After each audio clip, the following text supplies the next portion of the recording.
Isn't it? Thank you very much, Eunice. Now, Greater Manchester's Mayor has pledged to wipe out rough sleeping by 2020. It was a bold pledge, and in order to achieve it, Andy Burnham needs beds. So he's backing the latest initiative to provide extra capacity. It's an innovative idea. Roger has run down outside, and he's with the extra capacity now. Roger. Yes, you can see it. It's a bus, Annabelle. Not just any old bus either. This used to be a tour bus for rock bands. Sid Williams is the man who's bought it to get involved in this homelessness idea. But Sid, do you know which bands may have been on here? I do.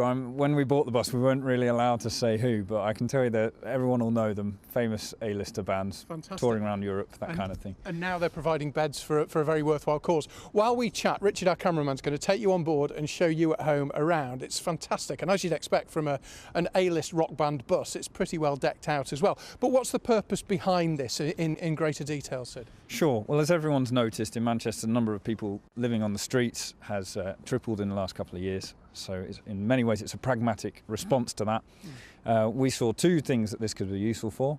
A, by sleeping people with us for 2 to 3 months while they go through the rehousing process.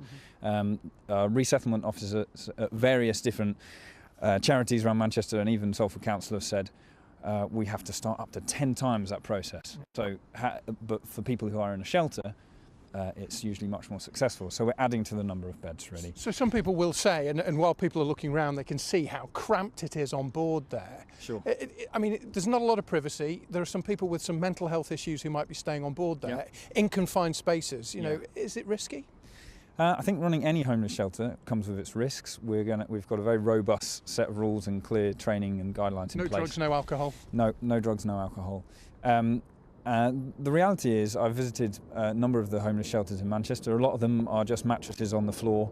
They are perhaps a metre apart, where this is sort of 90 centimetres apart. The reality is this has curtains, memory foam mattresses, you know, night lights. You can plug your own phone in and charge with you. I think given the choice, I'd rather stay on this. That's not to decry any other shelter. They're doing amazing work. And just in a word, the business community has really got behind this. It's called Embassy. It's a safe place like an embassy. Yeah, absolutely. It's been amazing. We had Capital and Centric, who are well known for restoring things, got behind us, helped us with buying the vehicle. Stagecoach are looking after us in the day. There's Swans Travel in Oldham. Want to thank them. They're giving us £300 of diesel a month and paid for the livery and another company's washing all your bedding and everything else. It's a great idea. It's innovative. It could be the way for other places to go. Who knows? We wish you luck with it when you come online later in the autumn. Sid Williams there. That's his bus. Turn around, Richard. Sorry, we're standing in the wrong place, aren't we? It's pretty impressive, Annabelle. And hey, who wouldn't want to be a rock star on a bus like that? Oh, you see his childhood dreams coming out there. Roger is going to run back upstairs. In the meantime, though, Richard's here with the sport. And very poor substitute.